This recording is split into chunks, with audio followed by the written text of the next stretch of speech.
The Appalachian Trail had always been on my bucket list.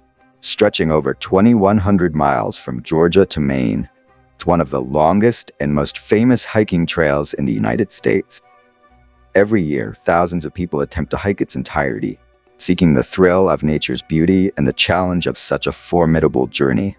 I had dreamed of being one of those people, walking through the dense forests, crossing rivers, and standing on mountaintops that offered views stretching for miles. In the summer of 2022, I finally had my chance. I had just graduated from college, and before jumping into the whirlwind of adult responsibilities, I wanted one last adventure. So I packed my backpack, laced up my boots, and set off for Springer Mountain, Georgia, the southern terminus of the Appalachian Trail. First few weeks of the hike were everything I had hoped for. The weather was perfect, the trail was challenging but manageable, and I met a few fellow hikers who quickly became friends. We would camp together at night, sharing stories and food around the fire before setting off again the next morning, each of us moving at our own pace. One of the hikers I met was named Mark Hendricks, a friendly guy in his late 20s from Asheville, North Carolina. He was tall, with a lean build, and had a carefree attitude that made him easy to get along with. Mark had hiked sections of the trail before and was full of helpful tips and advice. We often found ourselves hiking together, chatting about everything from our favorite bands to the best places to grab a burger after the hike. As we moved into Virginia, the trail became more challenging. The terrain was rougher, the climb steeper, and the weather unpredictable. It was late September when we reached a section of the trail known as the roller coaster in Northern Virginia, a 13.5-mile stretch of continuous ups and downs. It was grueling, and by the time we reached the end of it, we were exhausted. We decided to take a break in a small town called Front Royal. It was a charming little place, nestled in the Shenandoah Valley, with a few inns, restaurants, and a general store. We spent a couple of days there, resting our tired legs and refueling with some much-needed calories. But soon enough, trail was calling us back, and we set off again, eager to make our way into Shenandoah National Park. It was on the third day after leaving Front Royal that things started to get strange. The weather had turned colder, with a thick fog rolling in from the Blue Ridge Mountains. The trail, usually so well-marked and easy to follow, seemed to disappear into the mist, the white blazes on the trees barely visible. The forest was eerily silent, the usual sounds of birds and rustling leaves replaced by an oppressive stillness. Mark and I had planned to meet up with another hiker, a woman named Sarah, at a shelter a few miles up the trail. Sarah was in her early 30s, from Boston, and had been hiking solo for most of the trail. She was tough, independent, and had a knack for navigating even the trickiest sections of the trail. We were looking forward to seeing her again, but when we arrived at the shelter, she wasn't there. At first, we didn't think much of it. Maybe she had decided to push on to the next shelter or had taken a different route. But as the hours passed and she didn't show up, we started to get worried. We searched the area around the shelter, calling out her name, but there was no sign of her.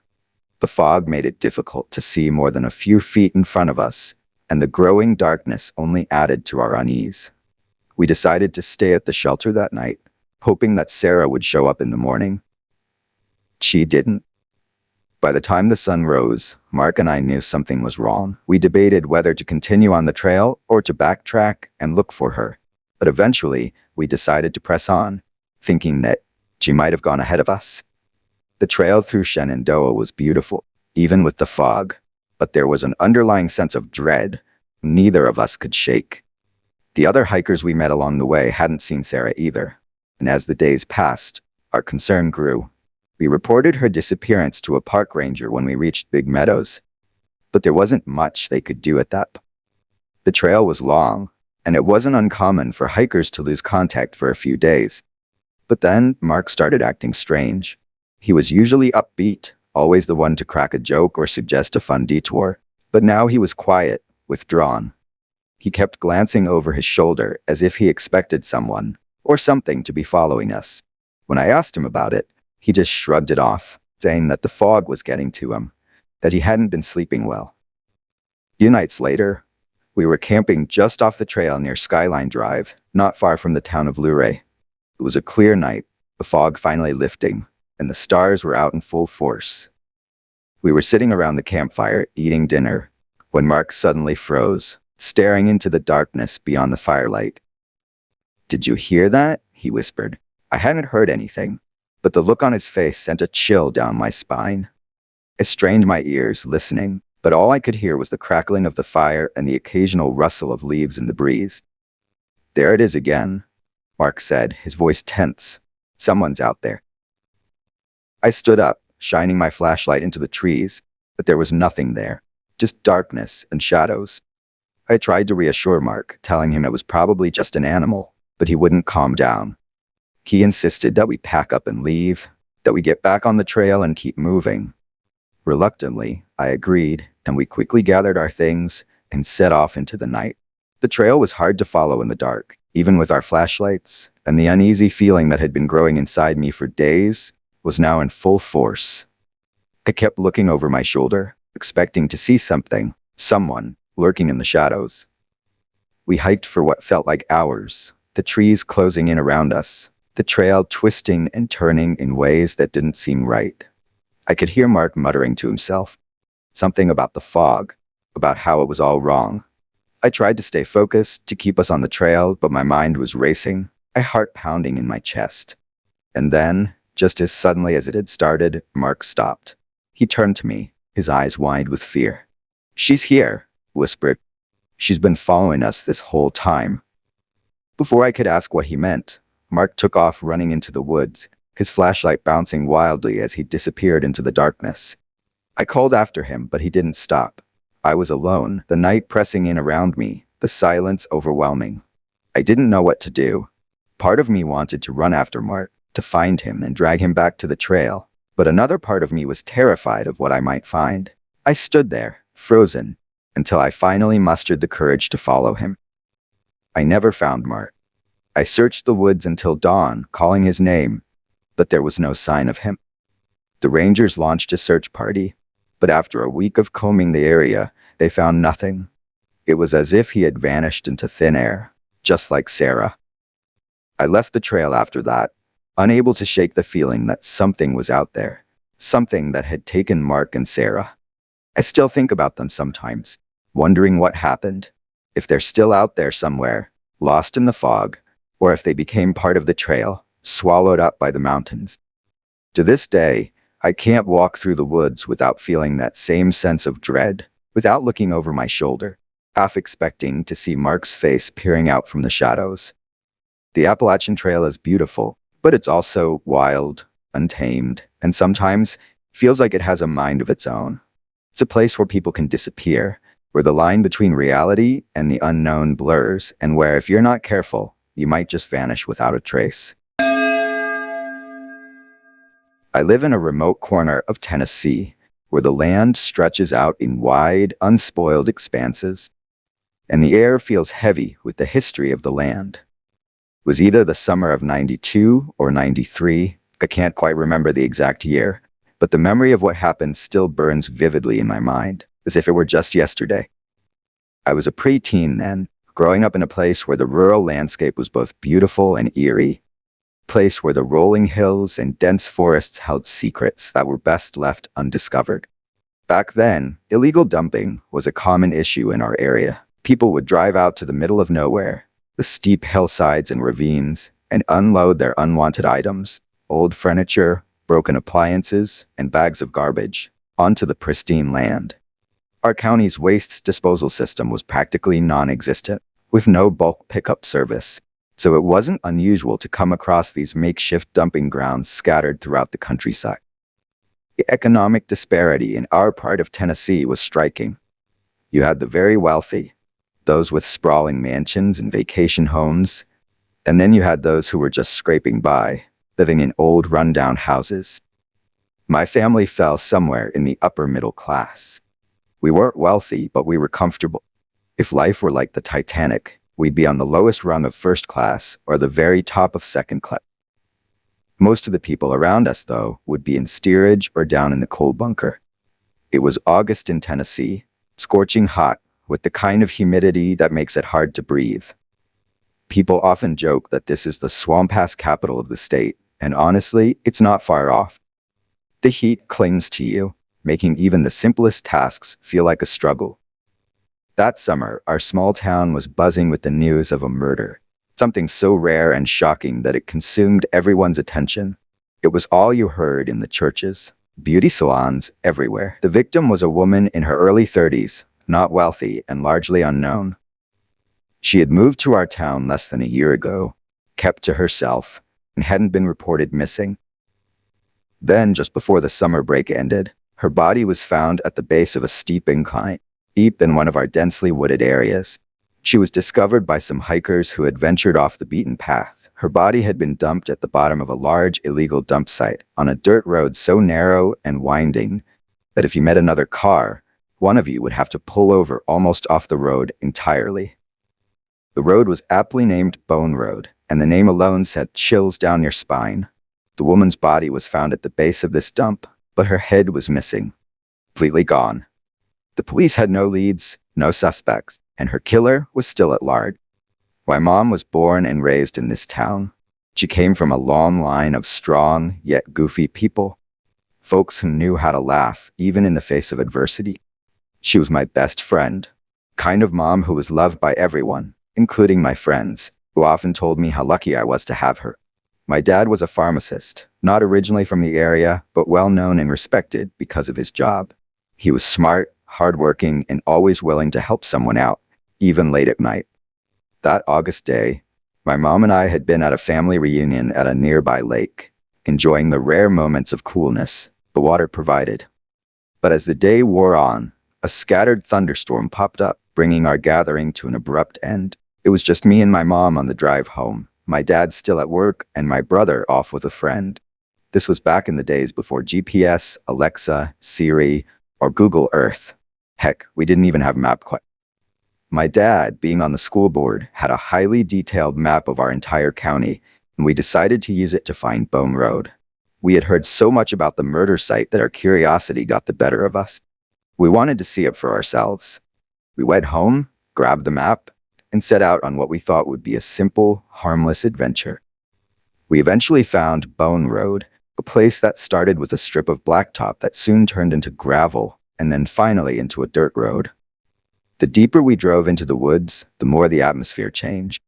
The sun was still high in the sky, but the rain from earlier had created a strange, steamy mist that seemed to rise up from the ground, swirling around us as we drove. It was like something out of a horror movie, the kind of scene that makes your heart race and your palms sweat, even though you're sitting in the safety of your car. As we approached the dump site, we had to navigate a blind curve in the road. The moment we rounded the corner, we saw him. A man standing by a beat-up old truck, parked just far enough off the road to allow us to pass. He was dirty. Clothes, his truck, everything about him screamed neglect.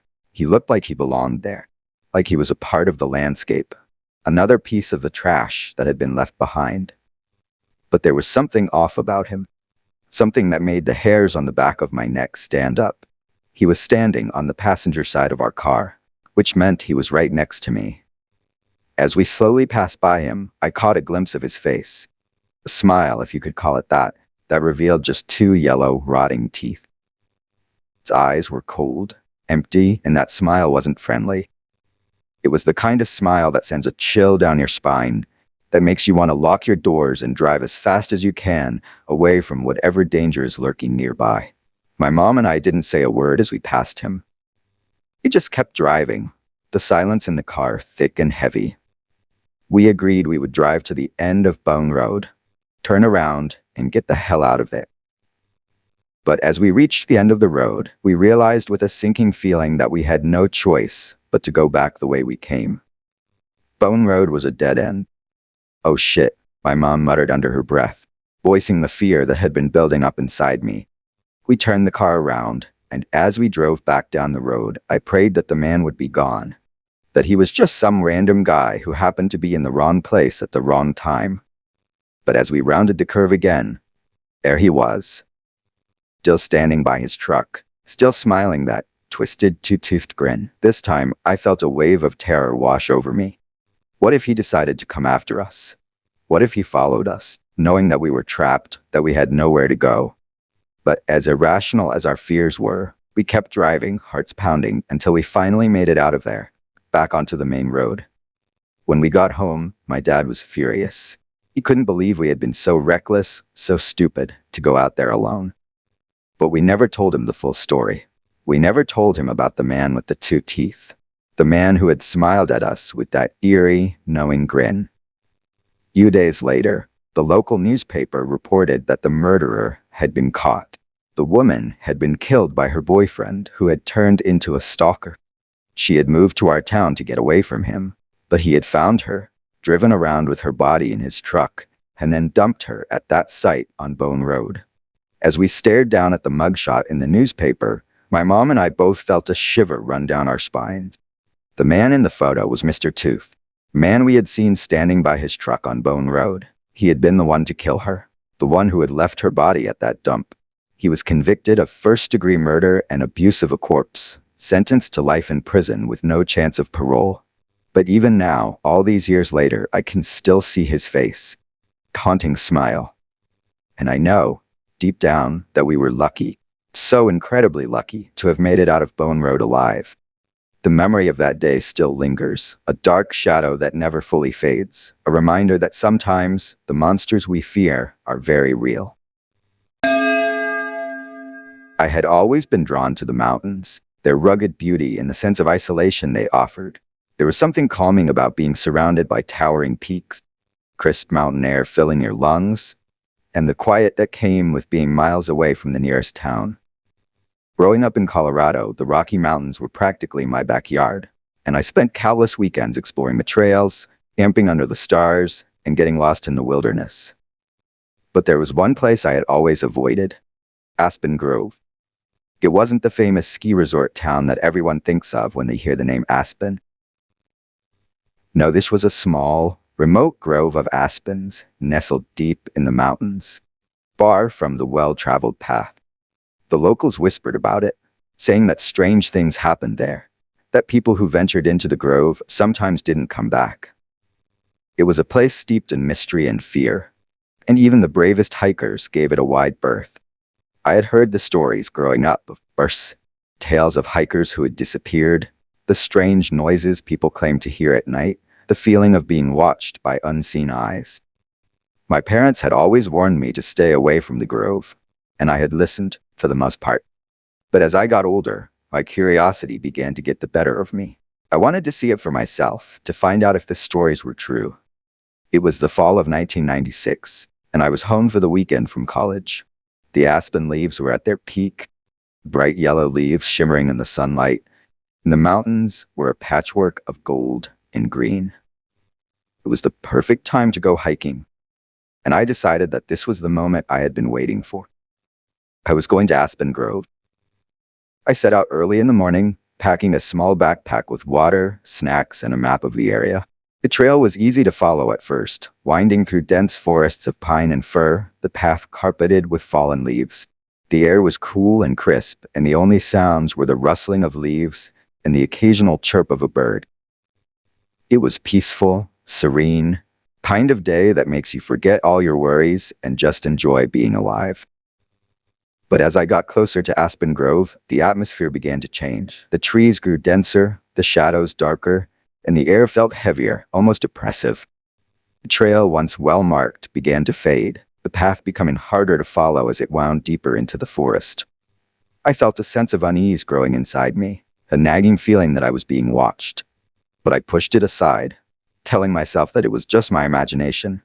The stories I had heard were nothing more than old legends meant to scare kids. After a few hours of hiking, I finally reached Aspen Grove. It was a small clearing in the forest, surrounded by tall, white-barked aspen trees. The ground was covered in a thick layer of fallen leaves, and the air was eerily still, as if the grove were holding its breath. There was no wind, no sound, nothing. It was as if I had stepped into another world, a place where time stood still. I stood in the middle of the grove, looking around, trying to shake the feeling of unease that had settled over me. The trees seemed to tower above me, their branches intertwined, creating a canopy that blocked out the sunlight. The light that did filter through was strange, almost otherworldly, casting everything in a pale, ghostly glow. I was about to turn back when I heard it, a soft, whispering sound, like the rustling of leaves in the wind. But there was no wind. The air was still, and the leaves on the ground didn't move. The whispering grew louder, more insistent, and I realized with a jolt of fear that it wasn't coming from the trees. It was coming from beneath the ground. My heart began to race as I scanned the grove, trying to find the source of the sound, but there was nothing there, nothing except the trees and the fallen leaves. I took a step back, and as I did, the ground beneath me shifted, leaves swirling as if caught in an invisible whirlwind. I stumbled, trying to keep my balance, and as I did, the whispering grew louder, more frantic. Panic set in, and I turned to leave, but the path I had taken to get there was gone. The trees had shifted, their trunks now forming an impenetrable wall, blocking my way out. The whispering was all around me now, cacophony of voices, speaking in a language I didn't understand. It was as if the grove itself was alive, and it didn't want me to leave. I tried to run, but the ground beneath me seemed to move, the leaves swirling and shifting, tripping me up with every step. The whispering grew louder, more insistent, until it was all I could hear. It filled my head, drowning out my thoughts, my fear turning into sheer terror. I don't know how long I was trapped in that grove. It felt like hours, days even, but it could have been just minutes. Time didn't seem to exist there, in that strange, eerie place. But eventually the whispering began to fade, ground beneath me stilling, trees parting just enough to show me a way out. I didn't hesitate.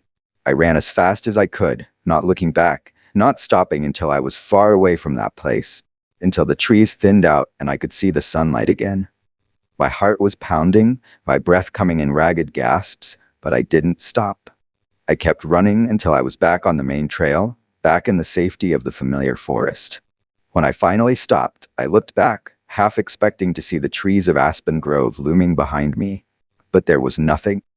Just the forest, quiet and still, as if nothing had happened. But I knew what I had experienced was real.